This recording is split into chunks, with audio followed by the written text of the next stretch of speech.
Hi, Iranian woman here. It's become very apparent that you haven't been listening to anything that we've had to say for the past 2 years. But I was wondering if you could just lend me a few minutes of your time in this ungodly hour to hear us now. We've had to watch over the past 24 hours people clambering onto the internet to exclaim that Iran has the right to defend itself. In what capacity have you distorted this story to make the Islamic Republic the victim? That's I think what we're most curious about. When we were screaming for the past 2 years that they were lynching us, where were you? When we were screaming that they were killing Iranian women for not wearing a hijab, where were you? When they were lynching Iranian men from cranes for protesting, where were you? When we were explaining that this is a terrorist occupying force, where were you?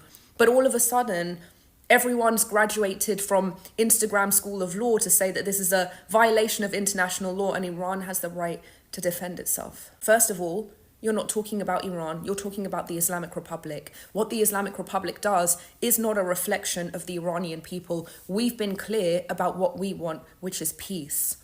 Second of all, you may have discovered the Middle East yesterday, but the Middle East didn't start existing yesterday. If you want to talk about an act of war, just a few days ago, a federal court determined that the attacks on Israeli embassies and Jewish centers in Argentina were conducted by the Islamic Republic and Hezbollah. That was in the 90s.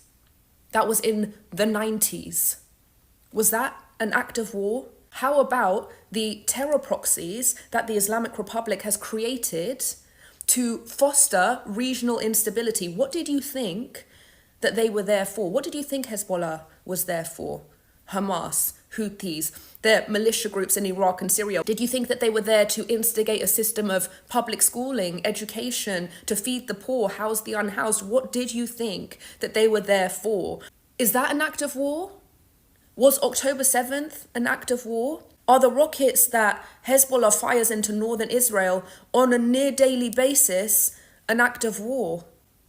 And so when these senior IRGC commanders meet up with Hezbollah in a IRGC military base, okay, not an Iranian embassy, and Israel strikes, your response is to say that that is an act of war. If you had listened to us for the past 2 years, much less the past 45 years, you'd know that Iranians don't want war with Israel. We want peace with Israel. Iranian people inside of Iran have come out and said this over and over and over again. It's you that wants war with Israel. It's your hatred for Israel and your hatred for Jews that's pulling us into a war that we didn't ask for. Have we not suffered enough for the past 45 years that we now have to be used as pawns for your fantasies about war with Israel? Leave us alone. We don't want that. So if you want to support the Islamic Republic in putting Iranians' lives at risk and everyone's lives at risk, they just killed a 10-year-old Bedouin boy for this. Is that what you wanted?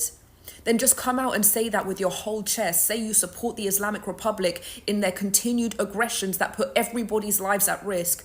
But don't say Iran.